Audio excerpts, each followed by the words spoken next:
तो स्वागत है आपका पाठशाला में। आज हम देखने वाले कैरेक्टरिस्टिक ग्राफ। तो ये ग्राफ को बेसिकली दो पार्ट में बनाया जाता है। तो ये जो पार्ट है, ए वाला जो इस साइड का जो पार्ट है आपका, दैट इज़ फर्स्ट क्वाड्रेंट, वो पूरा डील करता है आपका फॉरवर्ड बायस के लिए। तो फॉरवर्ड बायसिंग में हमने क्या देखा था, फॉरवर्ड बायसिंग में हम धक्का लगाते हैं। सो ये पॉजिटिव है, ये अगर नेगेटिव है तो हम क्या बोलते हैं, पॉजिटिव भाई तुम आगे जाओ, हम उसको सपोर्ट करते हैं, धक्का लगाते हैं, ठीक है क्या। तो ऐसे करके करते थे। तो हमने इसका बात किया था। तो ये जो डिप्लीशन लेयर जो इनिशियली बहुत बड़ा होता है, तो जैसे 10 वोल्ट में था, तो जैसे ही हम यहाँ पे पोटेंशियल 20 वोल्ट का कर देंगे, जैसे ही हम 20 वोल्ट का यहाँ पे पोटेंशियल कर देंगे, तो डिप्लीशन लेयर क्या होगा, धीरे धीरे छोटा होते रहेगा। पहले बड़ा था फिर छोटा होगा, फिर जब हम और ज़्यादा पोटेंशियल कर देंगे तो एक टाइम में क्या हो जाएगा, एक टाइम में सपोज लेट्स से 50 वोल्ट लगवा दिया। 50 वोल्ट में क्या हुआ, ये जो डिप्लीशन लेयर जो अंदर में था वो नलीफाई हो गया, यहाँ से ख़त्म ही हो गया। ये तो हमने बात किया था। द मोमेंट इट नलीफाई, यहाँ से क्या ओम्स लॉ के हिसाब से करंट फ्लो होता है। ओके, अब तो इस एक्सपेरिमेंट को हम करते हैं कैसे बेसिकली। तो यहाँ पे हम एक पी एन जंक्शन लेते हैं। ये हमने एक पी एन जंक्शन लिया, पी और एन जंक्शन, इसके अंदर के डिप्लीशन मैंने बनाया। हम क्या करते हैं, यहाँ पे एक एमीटर लगाते हैं जो कि सीरीज़ में लगता है। यहाँ हम लगाते हैं एक वोल्ट मीटर, और इसके साथ में यहाँ लगा देते हैं बैटरी। बन गया। तो अभी इसको हम ऑब्जर्वेशन लेते हैं ऐसे बना के। ओके, तो इस केस में हम चेंज क्या कर रहे हैं, हम पोटेंशियल को चेंज कर रहे हैं। तो हमेशा जो चेंजिंग चीज़ है, जैसे हमारा एक्स चेंज होता है उसी तरह हम लोग का यहाँ पे पोटेंशियल चेंज हो रहा है, तो वो एक्स एक्सिस में आ जाएगा। तो ये आपका क्या है, वोल्टेज का है, वोल्टेज, और ये क्या है आपका करंट है, क्योंकि वो हम ऑब्जर्व कर रहे हैं। ओके, तो हमने देखा स्टार्टिंग में ये जो आपका जो पोटेंशियल है ना, ये जो आपका पोटेंशियल है, ये देखो, ये बैरियर पोटेंशियल जब 10 वोल्ट लगाया था तो था, तो बैरियर पोटेंशियल यहाँ पे तो था 10 वोल्ट में भी, लेकिन बैरियर पोटेंशियल था तो मेजॉरिटी चार्ज कैरियर मूव नहीं करेगा, लेकिन माइनॉरिटी मूव कर रहा था, तो उसकी वजह से एक छोटा सा करंट तो आ ही रहा था, एक छोटा सा करंट आ ही रहा था 10 वोल्ट तक।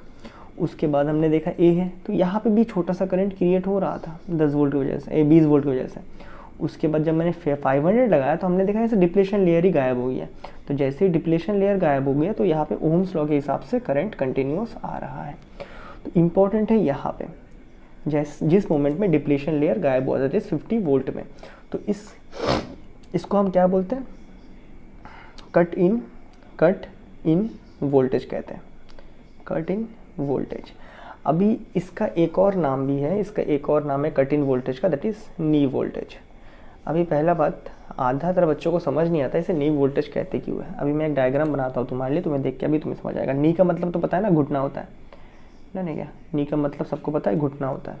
तो मैं तुम्हारे लिए जस्ट एक डायग्राम बना रहा हूँ, असली ग्राफ का डायग्राम है वाला है, ठीक है। ये डायग्राम एग्जाम में नहीं बना के आना, अभी जो मैं बनाऊँगा।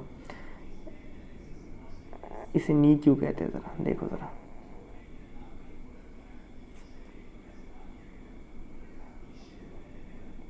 समझे इसे नी क्यों कहते हैं, दिख रहा है ना, घुटना बनता है ना यहाँ, पल्ले पड़ा, इसीलिए इसको नी वोल्टेज कहते हैं। अब समझ आया, यहाँ पे एडी जैसा बन जाता है ना, इसीलिए इसको नी कहते हैं।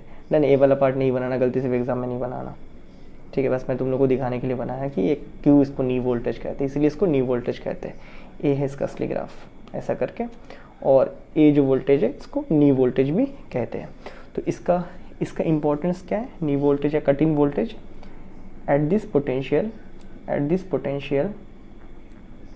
depletion layer shrink, vanish and current flow according to Ohm's law। मतलब क्या है, ये जो रीजन है यहाँ से जो शुरू होता है ना, इसके आगे का जो रीजन है यहाँ पे V = IR के हिसाब से फ्लो होता है नहीं क्या, उसके पहले नहीं होता है, ए रीजन के बाद से होता है, लेकिन उसके पहले नहीं होता है। तो ये वाला क्या था, लिमिटेशंस ऑफ ओम्स लॉ में था। ओके, तो ये हो गया फॉरवर्ड का, डन है क्या। और इसमें जो करंट आता है, क्योंकि यहाँ पे मेजॉरिटी चार्ज कैरियर को ही हम लोग डिप्लेशन लेयर को छोटा करने के बाद मेजॉरिटी चार्ज कैरियर को मूव करवाते हैं, तो यहाँ पे जो करंट आता है वो हमारे पास अच्छा खासा करंट आता है। जो कितना आता है, हमने जब मेजर किया तो मिली एम्पेयर में देखा। किस में देखा हमने, मिली एम्पेयर में देखा। तो फॉरवर्ड बायस में ज़्यादा करंट आता है, मिली एम्पेयर में आता है। यहाँ तक बात है क्लियर। अब आते हैं रिवर्स बायस में। रिवर्स बायस को हम क्वाड्रेंट 3 में बनाते हैं, डन है क्या, क्योंकि ये दोनों उल्टा ही है, दोनों उल्टा नहीं, मतलब उल्टा करके हम करवाते, क्या बोलेंगे, रिवर्स है, बस समझने के लिए। असल में ये भी क्या है, इसको तुम ऐसे ऐसे करके देखोगे, समझ रहे हो क्या ना, ये जो पेपर ग्राफ होता है ना, इसको तुम ऐसे घुमा घुमा के देख सकते हो अलग अलग क्वाड्रेंट पे, तो बस समझने की बात है, ठीक है क्या। तो यहाँ पे रिवर्स बायस का बनाते हैं। तो रिवर्स बायस में हमने क्या देखा था, तो एक बार रिकैप कर लेते हैं। तो रिवर्स बायस में यहाँ रिकैप करवाते हैं। तो रिवर्स बायस में हमने देखा था कि हम लोग यहाँ पे एक पीएन जंक्शन लाते हैं, इसको हम लोग इस बार रोकते हैं, पीएन। अब इस पॉजिटिव को तुम्हें रोकना है तो कैसे, यहाँ नेगेटिव दिखाओगे, इस नेगेटिव को यहाँ रोकना है तो यहाँ पॉजिटिव दिखाओगे, ऐसे करके रोकते हैं। तो हमने देखा जो डिप्लीशन लेयर है, अगर 10 वोल्ट में ऐसा था, जैसे मैं 20 वोल्ट लगाऊंगा तो डिप्लीशन लेयर क्या होता है, यहाँ पे ये बढ़ता है, डिप्लीशन लेयर ऐसे कर करके बढ़ता है। फिर मैंने सपोज 30 वोल्ट लगा दिया, तो मान लो कि इस केस में डिप्लीशन लेयर ऐसा पूरा बन चुका है, समझा नहीं क्या। उसके बाद एक कंडीशन आता है जिसे हम कहते हैं breakdown potential, that is dielectric strength का। Breakdown potential, dielectric strength मतलब एक ऐसा पोटेंशियल होगा जिसमें ये जो सेमीकंडक्टर यहाँ अंदर बना पड़ा है वो क्या होगा, वो ब्रेक डाउन हो जाएगा, टूट जाएगा। टूटने के बाद इसमें से खाली इलेक्ट्रॉन्स फ्लो करेंगे, फ्लो करके करंट बनाएगा। तो मैंने आपको ऑलरेडी पढ़ा है, तो इस चीज़ को भी यहाँ पे स्टडी करना है हमें। नहीं अगेन यहाँ पे हम चेंज क्या कर रहे हैं, पोटेंशियल को चेंज कर रहे हैं, मतलब हमारा एक्सचेंज हो रहा है वोल्टेज, और ये क्या है आपका करंट है जो हमें ऑब्जर्व होता है। तो स्टार्टिंग में जैसे मैंने दिखाया था यहाँ पे, इसका भी सेटअप सेम रहता है। एक पी एन जंक्शन हम लेते हैं, पी एन, इसको रिवर्स बायस में फिट कर देते हैं। रिवर्स बायस में ऑब्जर्वेशन लेने के लिए एक एमीटर यहाँ पे, कितना पोटेंशियल है इसके अक्रॉस में वो जानने के लिए एक वोल्ट मीटर, और इसको हम कनेक्ट कर देते हैं बैटरी के साथ। ये पॉजिटिव को रोकना है तो यहाँ बोलते देखो भाई तुम्हारे लिए नेगेटिव रखा है हमने यहाँ, और इस नेगेटिव को रोकना है तो बोलते हैं यहाँ देखो पॉजिटिव रखा है तुम्हारे लिए। तो ऐसे हम सेटअप करते हैं। तो एनी हमें डिप्लेशन लेयर बढ़ता है। So as in reverse bias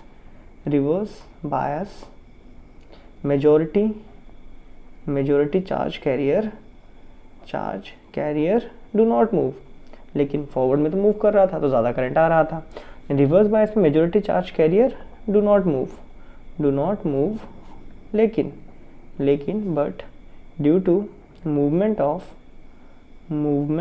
of minority charge carrier small current is observed.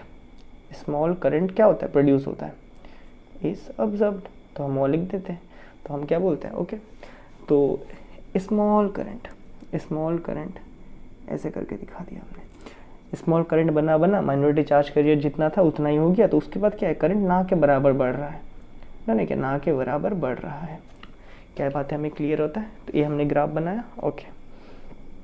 तो पहला बात, तो यहाँ तक बच्चे समझ गए, माइनॉरिटी कैरियर की वजह से करंट बढ़ रहा है। तो यहाँ पे आपको बोलोगे हाँ ये तो करंट बढ़ रहा है, लेकिन यहाँ पे क्या है, माइनॉरिटी लोग मूव करते हैं इसलिए बहुत ही छोटा करंट होता है। तो यहाँ पे जो आपका जो करंट बनता है वो माइक्रो एम्पेयर में होता है, माइक्रो एम्पेयर, क्योंकि क्या माइनॉरिटी वाले मूव करते हैं। M for minority, M for micro, अच्छा मिली भी तो है, अच्छा M for majority, M for milli भी तो होता है, ठीक है। चलो ठीक है, अपना कर लेना।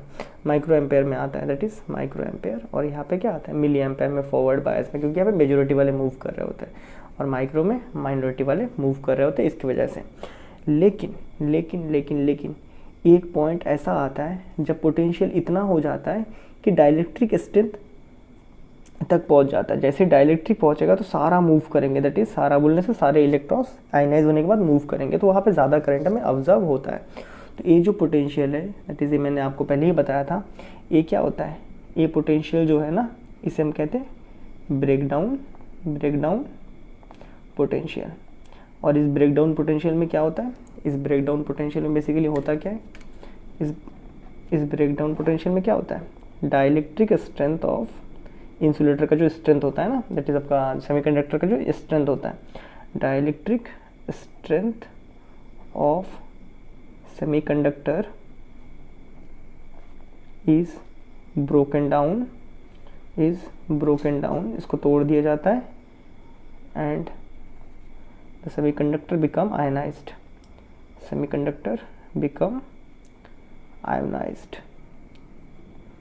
For conduction of electricity.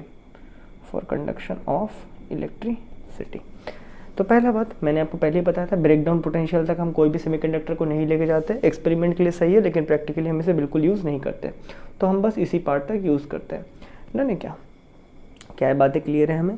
तो ये देखो, ये जो पार्ट है ना, यहाँ इस पार्ट में खाली ओम्स लॉ वैलिड है, लेकिन बाकी जो पूरा पार्ट है ना, इसमें ओम्स लॉ वैलिड नहीं आता है। तो इसीलिए हम इस ग्राफ को हमने वहाँ भी बनाया था, कहाँ पे याद करो, आपका ओम्स लॉ का टॉपिक में, दैट इज 3rd चैप्टर में भी बनाया था इसको स्टडी करने के लिए, कि लिमिटेशंस ऑफ ओम्स लॉ को जब हमने पढ़ा था कि ओम्स लॉ कहाँ पे वैलिड नहीं होता है। तो ये भी उसमें से एक था। ओके, तो अभी अगर तुम देखो रेजिस्टेंस को ही समझो खाली, इस केस में रेजिस्टेंस कांस्टेंट है कि रेजिस्टेंस चेंज नहीं हो रहा है, जितना है उतना ही है। इस केस में रेजिस्टेंस अलग आया, इस केस में रेजिस्टेंस अलग। यहाँ रेजिस्टेंस तो इन्फिनाइट में चल रहा है, लगभग इन्फिनाइट नहीं, बहुत ज़्यादा चल रहा है। यहाँ रेजिस्टेंस फिर से 0 के बराबर चल रहा है। तो यहाँ पे क्या होता है ना, हर जगह रेजिस्टेंस अलग अलग। अगर मैं बात करूँ, इस पार्ट में रेजिस्टेंस अलग, इस पार्ट में अलग, इस पार्ट में तो अलग, ना के बराबर रेजिस्टेंस, इस पार्ट में रेजिस्टेंस अलग, इस पार्ट में ओम्स लॉ के हिसाब से कांस्टेंट रेजिस्टेंस। डन है क्या? तो यहाँ पे जो रेजिस्टेंस आता है उसे हम कहते हैं डायनेमिक रेजिस्टेंस, क्योंकि ये सिंपल रेजिस्टेंस तो है नहीं ओम्स लॉ के हिसाब से वाले हिसाब वाला, जो कि हर जगह सेम रहता है। ये चेंज होता है, कांस्टेंट नहीं है, क्योंकि यहाँ पे रेजिस्टेंस आपका कांस्टेंट था, याद करो 3rd चैप्टर। बट यहाँ पे क्या, हर जगह अलग अलग आता है। तो इस केस में हम इसको बोलते हैं डायनेमिक रेजिस्टेंस। दैट इज, लिख देते हैं, resistance observed in PN junction diode while आपका forward and reverse biasing is called dynamic resistance, is called dynamic resistance। तो अगर तुम ध्यान दोगे डायनेमिक रेजिस्टेंस में, तो मैं जनरली बोल देता हूँ कि जो फॉरवर्ड बाइजिंग है ना, तो उसमें आपका जो रेजिस्टेंस होता है वो बेसिकली आपका 1 किलो ओम से लेके 10 किलो ओम तक रहता है। जो रुकावट है 1 किलो ओम से 10 किलो ओम, ये पूरा फॉरवर्ड बाइजिंग में। रिवर्स में क्या हाल है, ये जो पार्ट है ना, यहाँ तक ब्रेक डाउन के पहले तक some sort of 1000 kilo ohm के रेजिस्टेंस को शो करता है, इस पार्ट तक, रिवर्स में इस तक।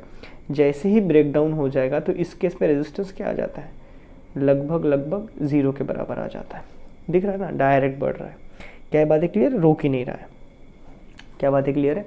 तो फिर से बोल रहा हूँ, मैं नेक्स्ट वीडियो में आपको पढ़ाऊँगा वो वाला रेक्टिफायर। अगर मैं तुम्हें जनरली बात करूँ, फॉरवर्ड बाइजिंग में क्या होगा, करंट कंडक्ट होगा, रिवर्स बाइजिंग में करंट कंडक्ट नहीं होगा। ऑब्जेक्शन करोगे कि भाई माइनॉरिटी एक मिनिमम करंट कंडक्ट होता है, तो मैं बोलूँगा ठीक है भाई, होता है। अगर 1000 एम्पेयर फॉरवर्ड में हो रहा था तो 1 एम्पेयर आपका रिवर्स में हो रहा है, लेकिन वो इतना कम है कि हम उसको इग्नोर कर दे रहे हैं। जब उसका ज़रूरत पड़ेगा तभी हम उसको कंसिडरेशन में लेंगे, नहीं तो हम उसको कंसिडरेशन में नहीं लेते हैं। क्या ये बातें क्लियर है? डन है? तो ये चीज़ तुम याद रखोगे, क्योंकि नेक्स्ट वीडियो में मैं बोलूँगा कि आपका जो एन टाइप है, एन टाइप जो क्या बोलते हैं, जो रिवर्स बाइजिंग है, तब उसमें से करंट फ्लो नहीं होता है। तो तुम समझना, मैं जनरल बात कर रहा हूँ, नहीं फ्लो होता है, लेकिन उसमें से थोड़ा होता होगा, बट मैं जनरल बात कर रहा हूँ तो नहीं होता है। डन है क्या?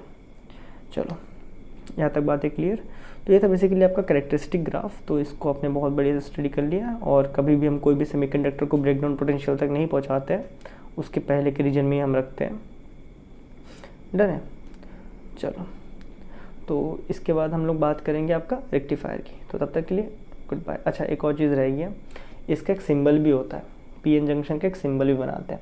सिंबल कैसे बनाते हैं बोलने से, ऐसे बनाते हैं, धक्का लगाएंगे, तीर मार के धक्का लगाएंगे और इसको रोकेंगे, एन टाइप को रोकेंगे ऐसे करके। अब तुम इसको जैसे बनाओ, क्या ही दिक्कत है। ऐसे करके इसका सिंबल बनता है आपका डायोड का, दैट इज़ पीएन जंक्शन का ऐसे डायोड का ये सिंबल है। डन है? इसको बहुत जन याद करने की एक टेक्निक भी बताते हैं, तो मैं भी बता देता हूँ। ये जो तीर है ना, ये पॉजिटिव है। क्यों? क्योंकि इसको तुम पी के जैसा बना भी सकते हो, इसको तुम पी के जैसा बना भी सकते हो, इसलिए ये जो एरो होता है पी होता है, और ये जो है नेगेटिव होता है। क्यों? क्योंकि तुम इसको ऐसे करके इनके जैसा बना ही सकते हो। तो ए होता है, ए वाला पी, ए वाला एन, इसको ऐसे मिलाया। अभी मैं तुम्हें एक बना के दिखाता हूँ, उनको ए है पी बना, ये मैंने एन बनाया।